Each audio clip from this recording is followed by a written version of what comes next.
Bien, bonjour aux élèves du groupe B pour les secondes 2. C'est la première vidéo que je vous propose. Je vais la mettre sur mon site avec les vidéos pour les premières, comme ça vous pourrez regarder d'autres choses aussi si vous en avez le temps et si vous en avez l'envie, concernant le programme de l'année prochaine et les exercices pour le baccalauréat. Mais pour l'instant, je vais juste faire une vidéo rapide pour indiquer au groupe B le travail qu'ont fait les élèves du groupe A et sur lesquels je vous demande de travailler cette semaine. Donc il y aura un écrit à me rendre, écrit argumentatif, qui est l'ordre en gros de l'essai qui est proposé en première STI, ou d'une petite dissertation, pour ce qui concerne ceux qui voudraient passer en première générale. C'est un écrit argumentatif à partir d'une œuvre intégrale que nous avons étudiée en grande partie, et que je vais vous demander donc d'observer un petit peu plus précisément dans son intégralité, de façon à répondre à une question. Alors la question est la suivante. Dans quelle mesure les décisions de Pyrrhus influent-elles sur le tragique? Je vais recopier la question sur l'enregistrement YouTube pour que vous l'ayez à l'écrit. Mais c'est une question donc que j'ai posée aux élèves. Dans quelle mesure ces décisions de Pyrrhus influent-elles sur le tragique? Il faut donc que vous analysiez correctement, je l'ai fait avec eux, la question posée, et l'objectif est de traiter de l'ensemble de l'œuvre pour répondre à cette question. Alors d'abord, à minima, c'est-à-dire pour ceux qui, on va dire, voudraient plutôt passer en première technologique, vous devez avoir étudié la scène 4 de l'acte 1 et l'intégralité de l'acte 2. Il serait préférable, en réalité, pour avoir plus de réponses, plus d'éléments de réponse, d'aller au-delà de l'acte 2, puisque, évidemment, les décisions de Pyrrhus, elles, vont au-delà de l'acte 2.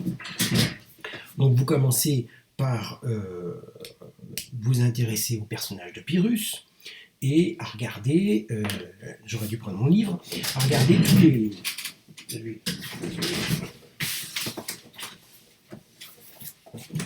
toutes les scènes dans lesquelles Pyrrhus intervient.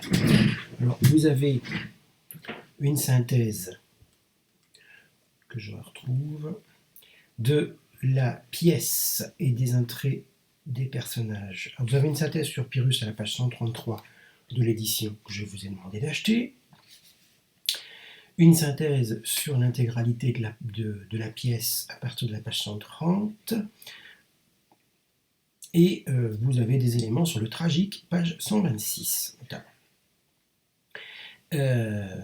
Donc vous regardez toutes les scènes dans lesquelles Pyrrhus intervient, de manière à comprendre quelle décision prend Pyrrhus. Vous savez que ça porte autour du personnage d'Astyanax, et ça porte sur le personnage d'Astyanax de manière à savoir donc si oui ou non il va le défendre, ou au contraire s'il va le livrer aux Grecs pour qu'il soit tué. Et donc vous regardez à quel moment de la pièce cette décision est prise. Puis vous regardez l'impact que cela a sur les autres, particulièrement sur Hermione et sur Andromaque. Et évidemment, comme ça a un impact sur Hermione, ça a aussi un impact sur Oreste. Et à partir de là, vous reprenez la chaîne des amours contrariés de manière à comprendre comment elle évolue au fur et à mesure de la pièce. Lorsque vous aurez fait ça, vous pouvez le faire sous forme de tableau dans votre élaboration à vous, pas pour ma réponse. Vous regardez de quelle manière le tragique peut être en effet influencé par ces décisions. Donc, il s'agit de s'interroger sur la fatalité dans la pièce, puisque c'est ça la définition du tragique. Vous revoyez donc page, j'ai dit 130 tout à l'heure, ou 126, je ne me souviens plus, page 126, tout ce qui concerne la situation tragique et la fatalité. En gros, la question ne demande pas une réponse dans un seul sens, et c'est la raison pour laquelle il y a dans quelle mesure. Oui, les décisions de Pyrrhus influent sur le tragique, mais en même temps, il y a des choses qui lui échappent, ainsi de suite. Qui ne sont pas liées à lui. Donc là, il y a quand même une composition qui est attendue.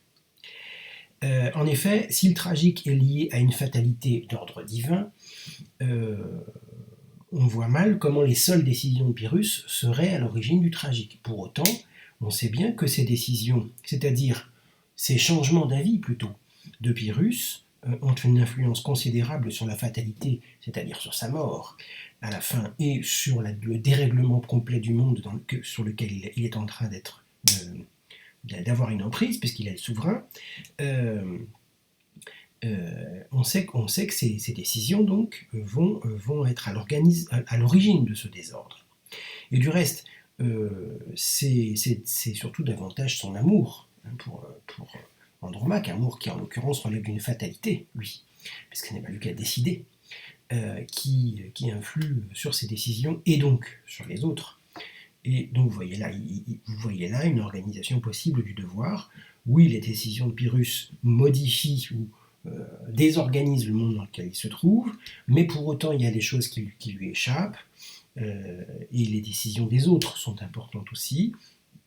D'autre part, troisièmement, c'est surtout la fatalité amoureuse qui domine dans la pièce et qui influe sur le politique. Voilà en gros les trois éléments qu'on pourrait utiliser.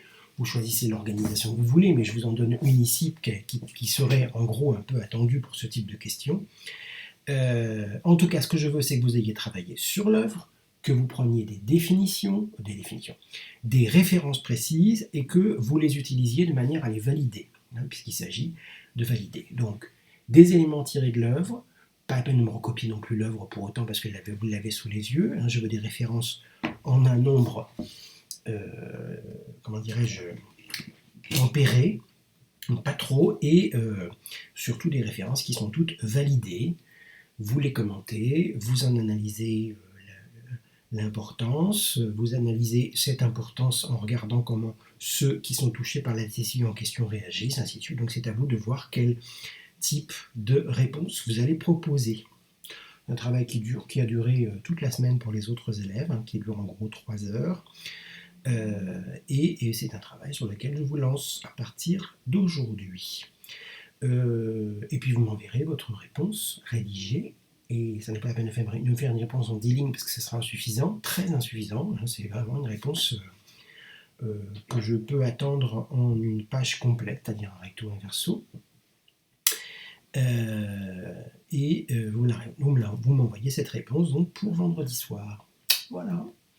Et pour le reste, écoutez, il faut que vous lisiez de toute façon la pièce de Marivaux, puisqu'on va commencer assez rapidement, même s'il y aura un bilan sur Andromaque. Et il y aura surtout une semaine après donc la rentrée pour le groupe A, concernant la dissertation sur Zadig. Donc je vous demande de reprendre Zadig, de reprendre un tout petit peu votre lecture ou de lire si vous n'avez pas lu, de manière à pouvoir répondre à un sujet sur Zadig, sujet de réflexion, là encore, comme celui-ci. Et puis je donnerai des indications sur la dissertation au fur et à mesure que nous reverrons les éléments du programme à partir de questions telles que celles que je viens de vous poser ici, que je vais reproduire donc sur Pronote. Voilà. Bon travail à tous. Merci.